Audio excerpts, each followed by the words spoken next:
이 모든 움직임이 탄핵, 헌재의 심판에 불복하겠다, 정당성에 스크래치를 가하는 그런 전략이 아닌가, 이런 얘기도 나오고 있는데 구체적으로 시점이 나왔습니다. 김병민 의원님. 예. 첫 번째 유력하게 제기되고 있는 설이 26일 내일 모레에 박근혜 대통령이 전격 자진하야 할 것이다. 네, 이게 뭐 바른정당의 그 원내대표 입에서 이제 나왔던 얘기로 보이는데요. 사실 이제 그럴 가능성이 있지 않겠냐라는 얘기를 하는 거기 때문에 확증을 할 수는 없겠으나 내일 모레 당장 하야 할 가능성은 저는 0이라고 봅니다. 예. 일단 첫 번째로 특검의 수사기한이 2월 말까지로 돼 있는 상황 속에서 그 전에 자진하야를 해서 일반인 신분으로 돌아간다는 것은 상상하기 좀 어려운 측면이 있을 거고요. 자진하야에 대해서 우리가 얘기를 하면서 이제 한 가지 가능성, 전제를 얘기를 했는데 그게 여야 정치권의 합의를 통해서 정치적 그 사면 얘기가 어느 정도 전제 조건이 형성됐을 때 박근혜 대통령이 자진하야 카드를 꺼내지 않겠느냐라고 했는데 저는 그것과 전혀 별개로 박근혜 대통령이 탄핵 심판 선고 전에 하야할 가능성이 높다라고 보여지거든요. 사면과 자진하야는 전혀 상관없다. 전혀 별개의 문제로 보는데 그렇게 된다라면 3월 13일 이정미 재판관 퇴임 전 헌재가 선고를 내리겠다라고 하는 그 부분의 시점은 어느 정도 예측이 가능할 건데 그 이전 뭐 3월 초순 정도 경에 만약에 하야를 선택한다면 박근혜 대통령이 대통령직에서 물러날 가능성이 있다고 보는 거고 26일 내일 모레는 아니지만 일단 아니지만 3월 초에는 자진하야 가능성이 있다. 만약에 하야를 선택한다면 3월 초가 될 것 같다는 생각이 들고요. 지금 3월 1일을 기해 갖고선 전국에 있는 뭐 박근혜 대통령을 지지하는 사람들이 총궐기처럼 모이겠다라는 건데 거기서 나오는 뭐 여러 가지 이야기들이 쏟아져 나올 겁니다. 근데 저는 어저께 그 김평우 변호사의 얘기 중에 아스팔트가 뭐 피로 이렇게 덮일 것이다라는 얘기를 했는데 박근혜 대통령이 만약에 하야를 선언한다면 이러한 상황 속에서 극단에 치닫는 대한민국이 안타깝고 여기 대해서 내 대통령직을 내려놓고 국민들께 뭐 화합과 단결의 메시지를 내놓는 나름의 명분을 찾아갈 수는 있지 않을까라는 생각이 드는 거예요. 그럼 결국은 자연인 신분으로 돌아가서 형사재판을 받게 돼 있지만 대통령이 하야함과 동시에 2달 이내에 선거를 치러야 되니까 전국은 급격하게 대선 전국으로 흘러갈 겁니다. 근데 60일 이내에 치러야 대통령 선거의 상황 속에서 과연 검찰은 박근혜 대통령을 급격하게 불러다가 수사를 진행할 수 있을 것이냐라고 하면 그렇지는 않을 거거든요. 그렇다면 박근혜 대통령에 대한 형사재판에 대한 공은 어디로 넘어가냐면 차기 정부로 넘어가게 되는데 지금 현재와 같은 상황이면은 야당이 집권할 확률이 높게 되는 거고 야당이 만약 집권하게 되자마자 전직 대통령을 갖다가 구속수사하는 부분들은 상당히 정치적으로 부담이 될 겁니다. 그렇기 때문에 아마 박근혜 대통령 입장에서는 마지막까지 탄핵 선고가 인용이 될 거라고 예측이 된다면 그 결정문을 받아보기 이전에 직접 하야를 선택할 가능성이 꽤나 높아 보입니다. 오늘도 바른정당, 자유한국당 양측에서 대표급들 인물에게 대통령 자진하야 얘기가 또 나왔습니다. 정우택, 김무성 두 사람의 자진하야 이야기 들어보시죠.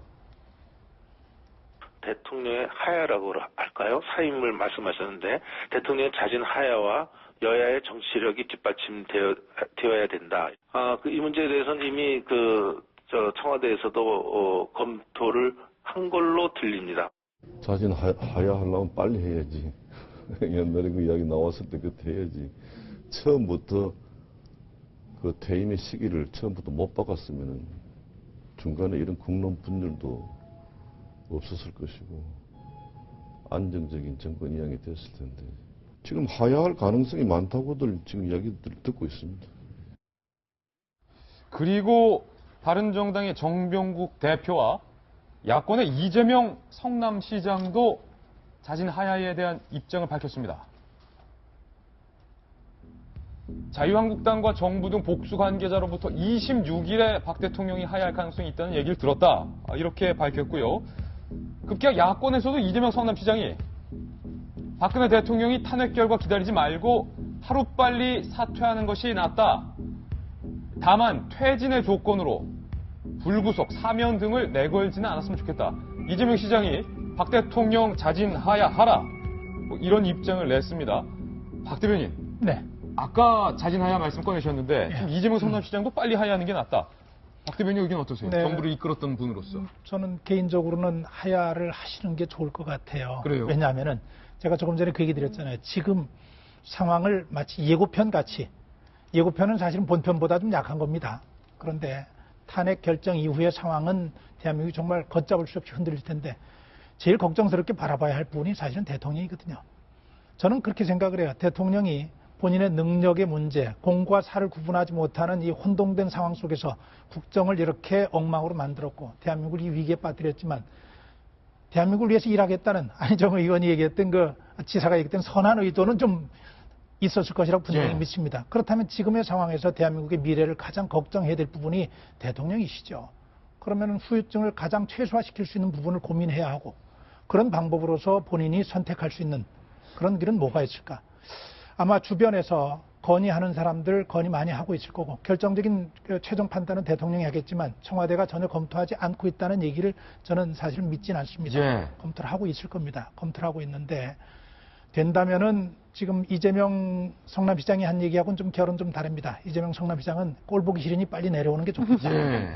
하는 그 차원의 얘기인 것 같고 그래서 사면이나 형사처벌을 면제하는 방법에 대해서는 동의하지 않는다고 얘기를 하는 것이고 저희들이 얘기하는 것은 제가 지난 시간에 그 말씀드렸습니다. 야권에서 동의해주지 않는다면 어려울 것이다. 야권에서 동의라고 하는 것이 형사처벌에 관한 문제에 대해서 협의가 이루어질 수 있다는 얘기거든요. 그리 되지 않으면 어려울 것이다 이렇게 보는데 좀 대통령이 결단을 내려주기를 바라고요. 좀 늦은 감은 있습니다. 내려주기를 바라고. 한 가지 더 좀 안타까운 건 그래요. 내일이 4주년 아닙니까? 4주년이면 통상적으로 청와대에서는 어떤 일이 벌어지냐면은 지난 4년 동안 공약한 것 중에서 어느 것이 얼마나 진척이 됐는지, 부족한 것이 예. 뭐가 있는지 하고 1년 동안 어떻게 마무리할 것인지 정말 진지하게 논의하고 국민과 어떻게 갈지 고민하는데 이런 상황에 내몰렸다고 하는 것. 대통령이 이런 부분에 대한 책임감도 깊이 좀 느껴주셔서 결단이 좀 필요하다고 생각합니다. 자진하야파.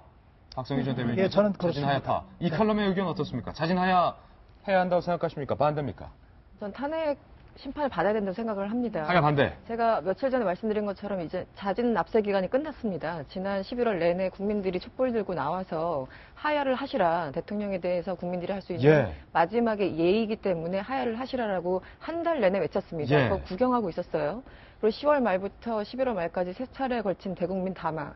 제가 보기엔 사실 대국민 담화도 아니고 대국민 거짓말이었는데 세 차례 그걸 듣고 있으면서 국민들은 참을 수가 없었죠. 그래서 하야를 하지 않으니까 그럼 탄핵으로 가자.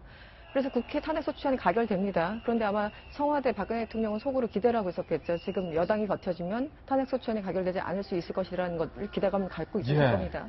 그리고 어쨌든 가결이 됐어요. 지금 17차 변론까지 갔습니까? 거의 이제 변론이 다 끝났습니다.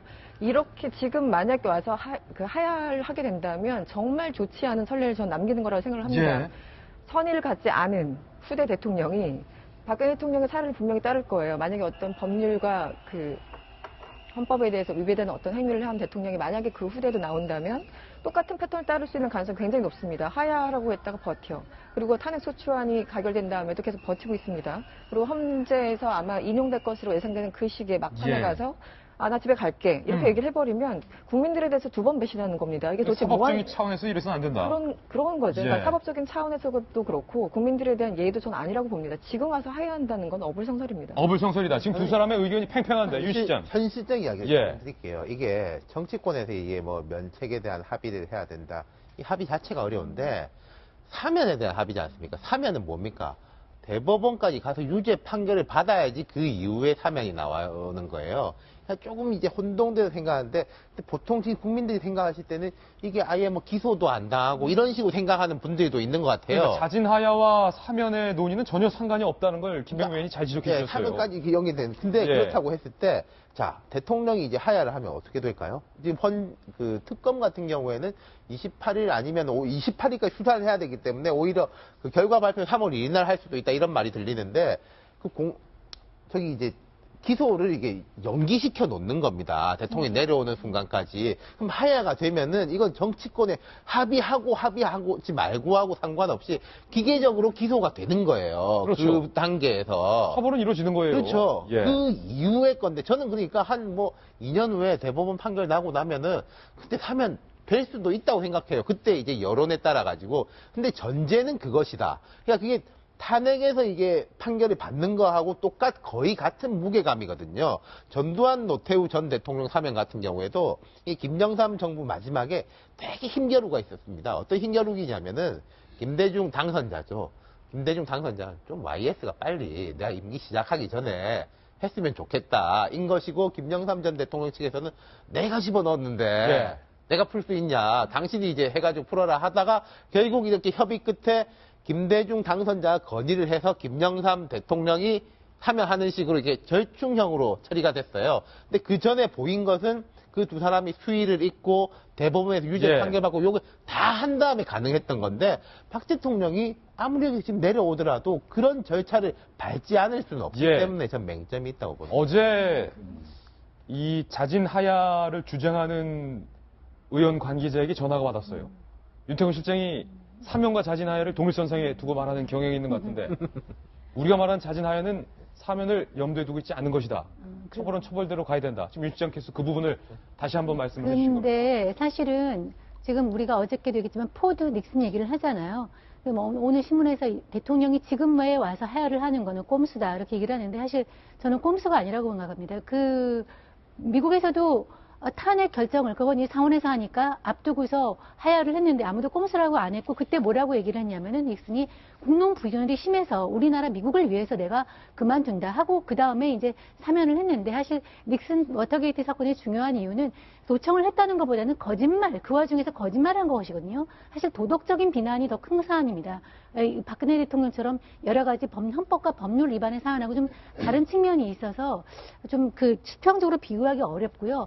이런 식으로 전례를 만들어야 된다라고 이승원 씨가 얘기를 했는데 사실은 이건 헌법 개정하면 되거든요. 우리가 지금 이렇게 이런 사태를 처하다 보니까 우리나라 헌법이 되게 미비한 게 드러났어요. 그야말로 탄핵 심판 결정 전에 이렇게 사표 던지고 이제 나가는 거를 지금 헌재도 어떻게 할지 모르겠는 그래서 아까 플랜 B가 있다는 거 아니겠습니까? 이 각 가야 될지 아니면 그냥 끝까지 가야 될지 이런 모든 것들이 지금 미궁에 빠진 상황인데 이런 모든 걸 우리가 한번 겪어보고 나서 다음 헌법에는 이런 경우에 대해서는 이렇게 할 수 있다고 우리가 다 헌법에 넣어서 정확하게 만들 수가 있습니다. 그러니까 선례 때문에 뭐 하야를 못한다 이런 것은 얘기가 안 되고요. 아까 어저께도 제가 말씀드렸지만 대통령에게서 다시 한번 역사와 국민 앞에 마주할 필요가 있어요. 내가 이런 내려오면은 이렇게 법원 법적인 절차, 사법적인 절차를 받아야 되는데 그럼에도 불구하고 우리나라가 이렇게 찢어져 있으니까 대통령으로서 고민을 하면서 역사와 이렇게 마주 보면서 내가 한번 희생해서 이걸로 넘겠다 하는 그런 의지를 한번 역사와 대면하면서 판단할 필요가 있을 것 같습니다. 지금 의견이 정반대로 가있어요. 자진 하야 찬성 반대 찬성 반대 한 명 남았습니다. 한마디만 좀 드리면요. 최선은 헌재의 심판을 겸허하게 받아들이는 겁니다. 전 국민이. 그렇게 수차례 언론도 얘기를 해왔지만 지금 현재로서 그런 일들이 제대로 진행되지 않고 있잖아요. 그리고 얼마 전에 중도보수 행보를 보이고 있다는 안희정 지사마저도 관훈클럽 토론회에서 얘기를 하고 물어보지 않습니까? 박근혜 대통령 탄핵이 만약 기각되면 어떻게 할 것이냐니까 굉장히 주저합니다. 그러면서 약간 변명 비슷하게 나는 받아들일 수 있지만 대중이 받아들이겠냐라는 식의 메시지를 던지거든요. 그 얘기는 뭐냐면 헌재 최종적인 심판 결과에 대해서 불복하는 사람들이 너무나 많이 있는 이 현재의 상황을 얘기를 하는 겁니다. 그렇다면 우리가 최선을 선택할 수 없다면 어쩔 수 없이 차선을 선택할 수밖에 없는 건데 그 차선이라는 게 박근혜 대통령이 자진하야도 하나의 수가 될 수 있다는 겁니다. 그래서 지금도 다시 한번 말씀을 드리지만 전 국민이 동의해서 헌재 심판을 존중하겠다. 기각이든 인용이든 여기에 대해서 아무도 이의를 달지 않고 승복하겠다 그러면 탄핵 심판 선고를 끝까지 지켜보는 게 최선입니다. 근데 그것들을 받아들이지 않겠다는 국민들이 굉장히 양극단으로 갈려 있다면 이거를 통합하기 위한 하야도 하나의 생각해 볼 수는 있는 카드라는 말씀을 좀 드리고 싶습니다. 예, 이 자진 하야에 대해서 찬반 양론이 정말로 50대 50. 정확하게 동률 거의 비슷하게 50대 50% 팽팽한데요. 둘 다 폭풍이 있는 것 같아요. 자진 하야해야 한다라는 입장도 일견 일리가 있고 안 된다. 탄핵까지 가봐야 된다라는 의견에도 일리가 있기 때문에 오늘은 일단은 박성규 대변인 여기까지 저희가 토론해 보고요.